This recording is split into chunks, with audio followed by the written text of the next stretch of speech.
Jambo bwana mtangazaji, naitwa Mfariji Lewis, msimamizi wa vijana ndani ya sekta ya Itombwe. Ni kweli kulingana na hali ya usalama siku hizi ndani ya sekta ya Itombwe imekuwa wa kusuasua. Tuwakumbushe kwamba baada ya kukomboa kijiji cha Mikenge na vitongojini vyake mwezi wa 3 uliopita wa mwaka huu wa 2026, raia hapa Mikenge walianza kurudia wamoja kati ya maeneo zao, japokuwa nyumba zimekwenda kubomoka. Chakula kimekwenda kuporwa, kwani M23 na MLDP Twirwaneho wamefanya karibuni mwaka pale Mikenge. Na ilipofika siku ya tariki 9, watu wamekwenda kushambuliwa na drone kutoka upande wa Rwanda, na hiyo ikaleta hofu sana. Mpaka sasa wamoja ambao walikuwa wamekwisha anza rudia wamekuwa na hofu na imekuwa na maafa mengi. Nyumba zingine zimeendelea kubomoka. Watu ambao walikuwa wanafanya biashara vidogo vidogo wakisaidia kupatia jeshi ya taifa na wazalendo ambao wanapatikana pale kwa mambo ya kupata chumvi, sabuni na vingine, pamoja walianza rudia wakijielekeza Baraka na wengine wakijielekeza tena maeneo za Kipupu na kando kando. Na hiyo ikatia hofu kabisa, na mpaka sasa watu hawaja kuwa na imani ya usalama eneo za Mikenge kulingana na hofu ya hizo drone. Na kwa hiyo tulikwenda kabisa kulaani vitendo vyote vya shambulizi wa mahali ambako waraia wanaanza rudia na ambao wana lengo la kuishi tena kama ilivyo. Tukumbushe kwamba Mikenge ama Itombwe ni maana ambako makabila zote walikuwa wakiishi kwa usalama na vizuri, lakini wakati jeshi za Rwanda ambazo zinatumikisha M23 wa MLDP na wengine kushambulia raia, hiyo itakuwa iko mambo yasiyokuwa mazuri.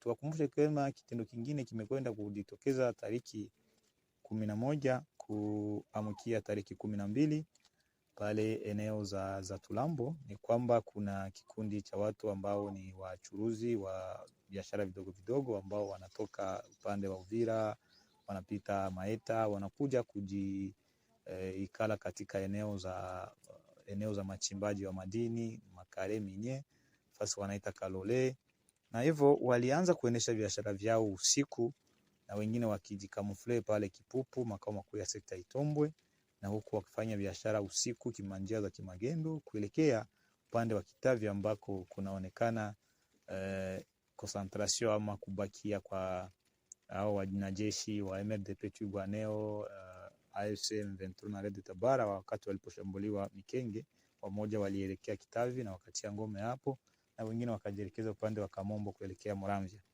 Na wakati vyombo vya hususani ya kufanya uchunguzi vilikwenda kugundua kama hiyo trafiki ama hiyo kazi imefanyika njia, kuna watu ambao wanapeleka biashara upande ambako kunapatikana adui, na wakipita njia za usiku, jeshi ya taifa ambazo zinapatikana pale Mikenge na wazalendo waliamua kutia position kati ya hiyo njia, na waliwakamata sasa usiku wa siku ya posho kuamkia siku ya Mungu.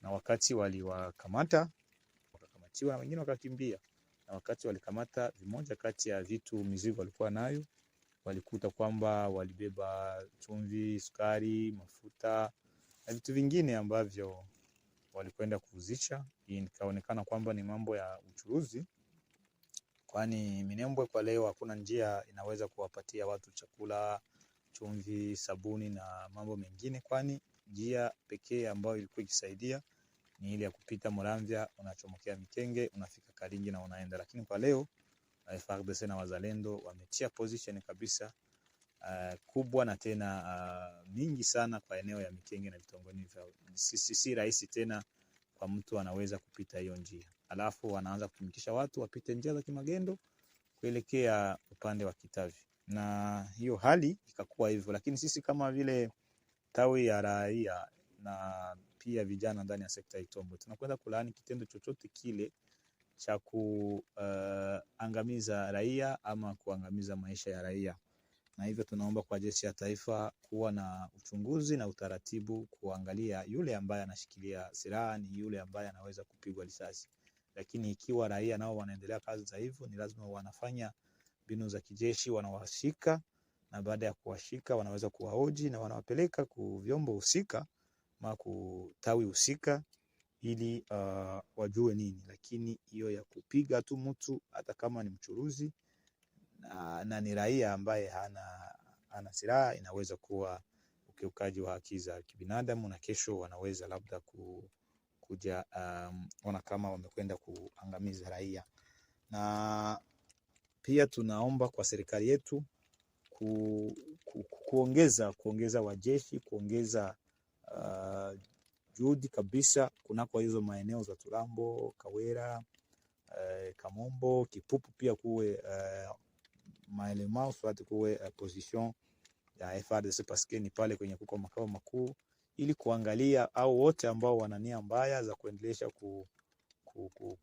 kuravitae ama kuingia eneo ambako kuna adui, tuangalie namna gani vinaweza ikapunguke, kwani FARDC inapatikana tu Mikenge na wazalendo wanaanzia maeneo za Bukundi na kuendelea pande ya Kipupu, Kiseke, Tumungu, Lubunga, Makutano, Malanda, huko kote hakuna jeshi na hakuna wazalendo, kwani wote wamekwenda kufunga njia za huko maeneo za Mikenge, Kamombo na hizo za huko Kitavi, Kalingi.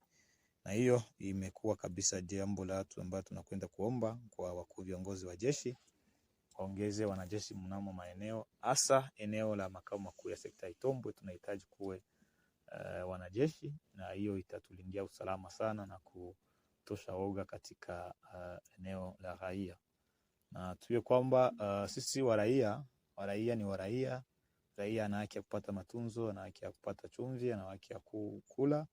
Tungiomba kabisa wanajeshi wote kuwa na hiyo mizamu ya kuheshimiwa haki za kibinadamu na kuangalia yule ambaye anashika silaha ni yule ambaye watafuatana naye, na yule ambaye amekuwa ni raia anapaswa kuhukumiwa kulingana na hukumu ya raia. Ni hiyo kidogo nilipenda kupana na kujuza raia wote wa jimbo letu la Kivu na Kongo mzima, kusema kwamba hali ya usalama eneo la sekta Itombwe hususani upande wa Mikenge na Kipupu imekuwa ya kuzorota. Nimetia kabisa hofu sana kulingana na hiyo shambulizi za drone kamikaze kutoka upande wa Rwanda, na hao watu wengine ambao wameenda kufanya kimagendo wakienda maeneo ambako adui hapo. Watu wamekuwa na woga, kwani hawajui nani adui na nani anaweza kuwa tena rafiki. Asante sana.